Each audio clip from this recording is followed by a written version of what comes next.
This is the Hidden Killers podcast with Tony Brueski. Featuring former FBI Special Agent and Chief of the Counterintelligence Behavioral Analysis Program, Robin Dreeke. It is sad to watch these kids of Chad Daybell and kind of where they are as adults. One could hope that maybe they'll get some bearings. Maybe someone will help them along the way to find more of life. Let's take a look at Chad's daughter talking about darkness and light as it related to their very own mom, according to Dad, Chad Daybell. There it goes. There's been some discussion about the idea of light and dark. Can you describe to me what you understand to be the concept of light and dark? The phrases good and evil would be talking about your actions, what you chose to do, where light and dark would be talking about your motivations. Light, it means that you're acting selflessly like the Savior would be, and dark means that you're selfish, focusing inward like Satan would be. Okay, was this something that your mother, from your discussions with your family, shared with your father in terms of her beliefs? Yes. So would it be fair to say that your mother's beliefs, to your knowledge, were also of the fundamental or traditional node? Probably more so than him. Okay. Did she ever have discussions about putting numbers, death percentages, or numbers, whether how light and how dark a person would be? Yes. Did she do that frequently? Yes. Okay. Was it particularly about anybody, or was it as her day-to-day activities she would make comments about that? As she came across people and observed things, she would mention it. Objection, Your Honor, calls for hearsay. Makes you wonder if the numbering of individuals on their light and dark scale is something that he lifted from Tammy before that all ended. Yeah, I think they did a really good job being Chad and Lori of taking a premise and manipulating it for their gain. Mm-hmm. Because you listen to her. She speaks the language of that cult fluently. Completely. And she's still bought into it. This isn't like, she doesn't speak, kind of like the other people that have testified as well, mm-hmm. Like the friends of Lori that have been on the stand, where they don't show any shame for their belief system. Mm-hmm.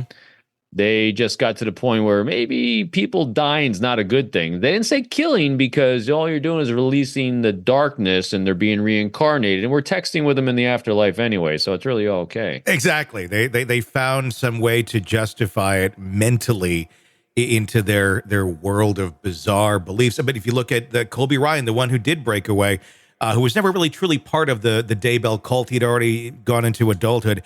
He's the only one that's like really kind of stood out and has been like, no, this is nuts. Like this is not okay. Yeah, I'm curious who made the first leap mm-hmm. from the numbering system of darkness to that corresponding with who has a life insurance policy. That's a good question. That's a very good question. Someone made that leap. It was either Chad or Lori. Someone made that leap. Mm-hmm.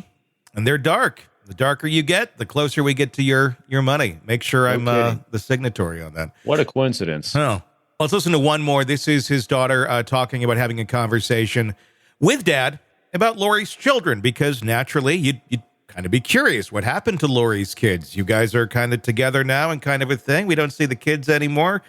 What's up? And how mundane of an answer Chad gave, and how much she just blindly accepted that answer.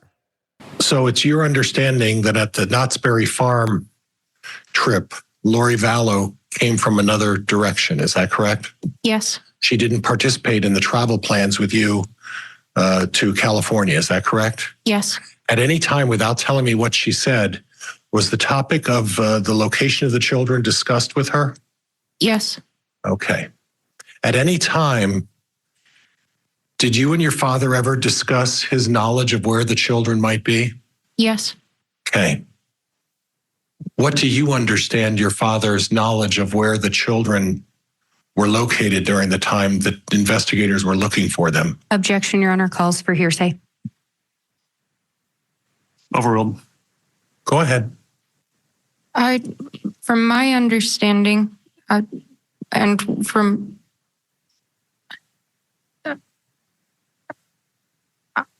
I was told that the children were in a safe place. Okay.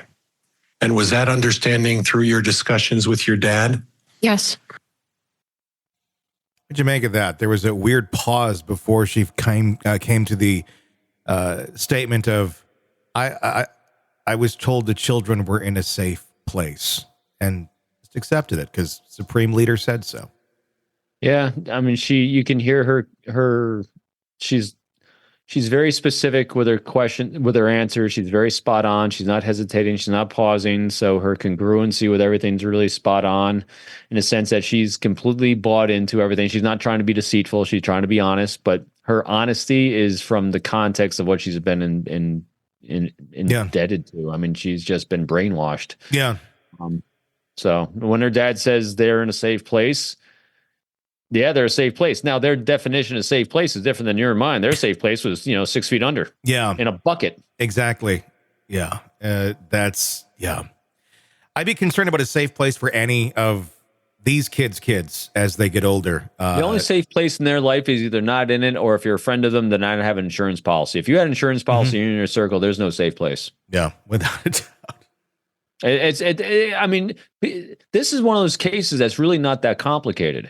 When you really boil down cults, they're really not complicated. It starts with love bombing, and then you have an idea, you have a charismatic leader, and you're going to take something from someone else to benefit yourself. Usually it's money. Sex is always involved. Control is always involved.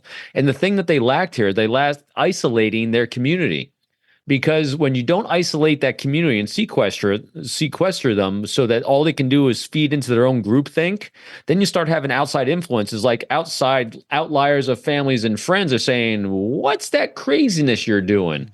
Which kind of puts into question some of the things that are going on. That's why some of their followers agreed with completely everything that they're doing, except I don't know if I'm really buying into this. People shouldn't really be dying. Even though you're texting them now. See what I mean? So the fact that it leaked out is their only flaw, thankfully, that they had, because everyone else in there would have died. And so what would have eventually happened? So here's my conjecture of projecting this forward. Eventually, every cult member would be required to get an insurance policy. Yeah. I think had it continued on, these very witnesses, his kids, would probably also have been on the chopping block at some point. Everyone's on a chopping block. Yep. If you start because what eventually would happen is if you start questioning the cult, well, then you've gone dark, and thank God you got an insurance policy, because that means we can bump you off. Want to listen ad-free? Want advanced access to all of our interviews before anyone else? Become a True Crime Today Premium Plus subscriber on Apple Podcasts. You get every episode commercial-free. So you can binge on true crime until you can binge no more. Search True Crime Today Premium Plus on Apple Podcasts now, or go to our podcast page and sign up now. More of the Hidden Killers podcast next.